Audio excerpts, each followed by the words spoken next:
NBC News Chief Pentagon correspondent Jim Miklaszewski joins us now. And Jim, I know that you have gleaned some information out of Louisiana that is really fresh and not many of us have heard yet. That's right, Greg. It was pretty intriguing, if not tantalizing, and it was from the Army National Guard there in Hammond, Louisiana.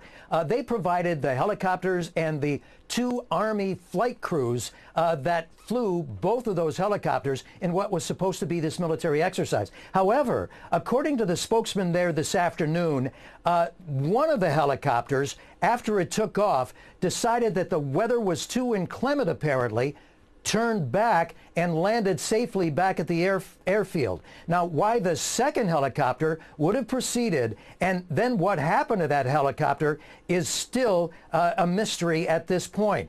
There is a search effort underway for any possible remains that have not yet been recovered, and also pieces of the aircraft which will be reassembled in an effort to put together exactly why this helicopter went down. But I can tell you, based on what we know so far, this could be a real mystery that is going to take months to figure out. Mick, you've been dealing with the Pentagon for decades, very experienced there, and have dealt with service members for many, many years.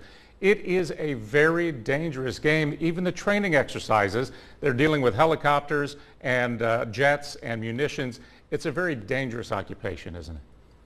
Particularly when you're talking about special operations forces. Those 7 Marines were special operations because you have to train as you would fight. And when those special ops helicopters go out on a mission, they don't fly at regular altitudes. They fly right down on the deck. They brush the trees. Over water, they will skim the waves because they want to avoid being detected by radar. Or when they fly over land, prevent anybody from taking a pot shot at them with an RPG or even an AK-47. So they fly in very dangerous conditions.